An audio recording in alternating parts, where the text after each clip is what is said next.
Many people grind their teeth. It's called bruxism.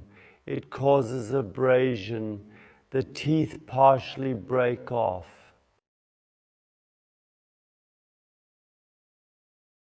Yes, and a lot of people wear these occlusal splints, and they have to be renewed regularly because they do not last. Now you are wondering why so many people suffer from it. Often it starts already in childhood. The diet is too small, too soft. The jaw has too little to do. And why do more and more children have to get braces and have their teeth corrected, or at least think they need to?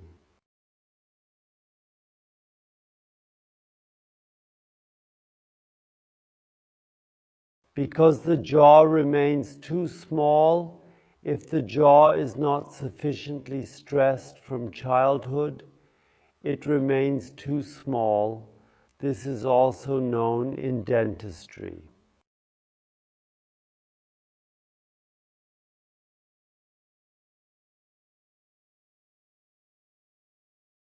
The problem is that then what the brace pushes into the mouth is practically influenced from the outside.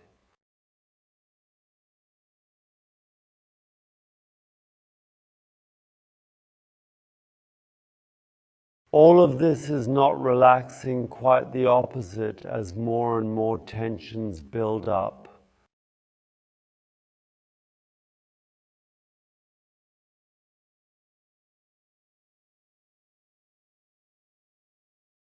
And these tensions are causing that at night what accumulates in the muscle wants to get rid of by working, so what is not worked enough during chewing. Because solid food is not being consumed, one does not bite into a large apple, one does not eat hard bread. Everything requires too little effort. And this missing work, which is then released at night in the form of twitching, squeezing, and so on, so that this energy can be released.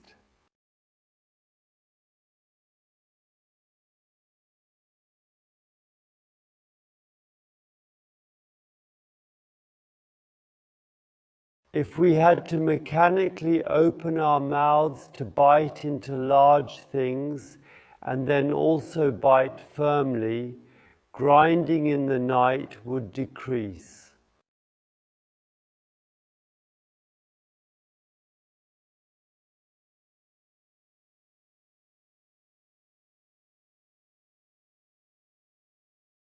But that is not for nothing. Stress is another factor. People do not open their mouths, are afraid of losing their job because the pressure is too great, endure it, instead grit their teeth.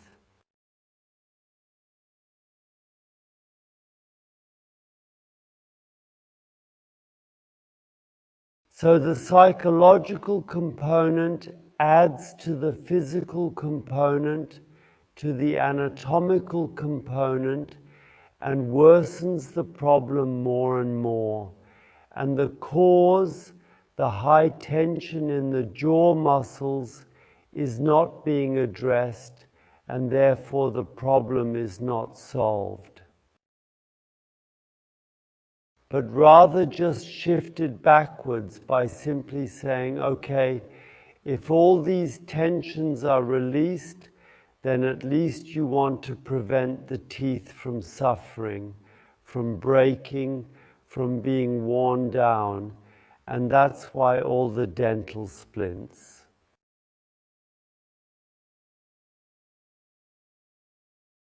This problem has been gaining more and more recognition. In recent years, there are two main muscles that play a role. One muscle that practically pulls down here. You can also feel it when chewing.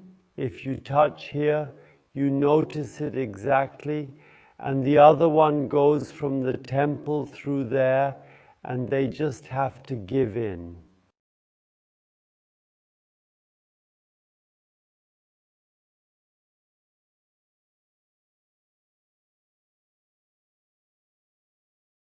When the jaw is opened and when these two muscles can give way less and less, then the mouth becomes increasingly difficult to open wide, and this creates a negative cycle that ends in this.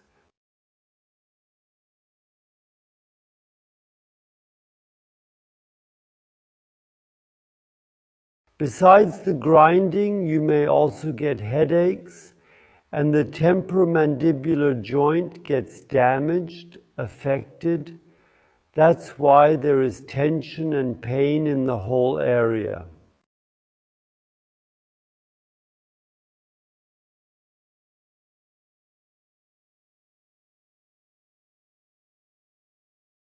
All of this is related, and all of these problems are summarized under the broad term TMD, temporomandibular dysfunction, when everything is too tight here because the mouth is not being opened.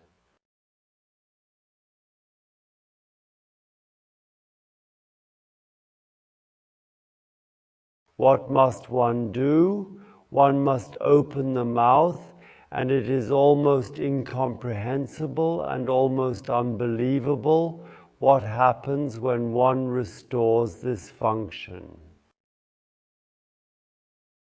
Then many of the tension and pain disappear, also headaches, neck pain, shoulder pain.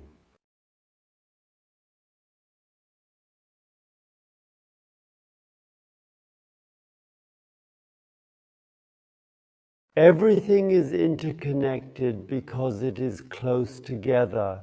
That's why the grinding decreases more and more.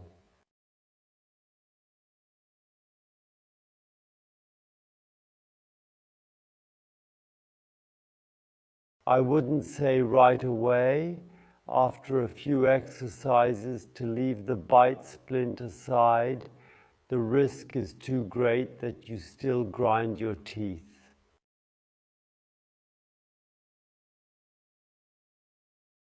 But when one sees the goal on the horizon, because one finally knows the cause, which consists in the fact that everything here is too short, too tense. If one knows this cause and knows what to do against it, namely to do the corresponding exercises and a few other things that can help.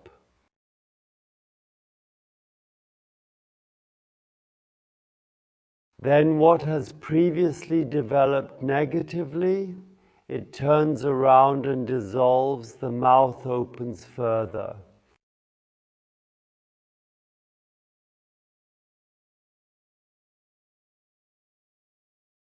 The tension is reduced, the fascia relaxes again, the tensions around dissolve more and more because this problem is eliminated.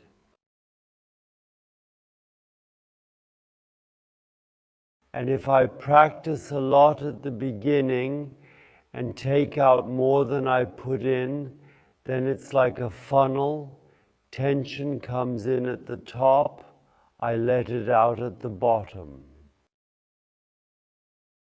If I input less than I remove below, then it will always be less or vice versa. That is the negative cycle and the positive cycle. It just takes a little time. But you can do a lot to change this. How can you implement the solution to open the mouth even further?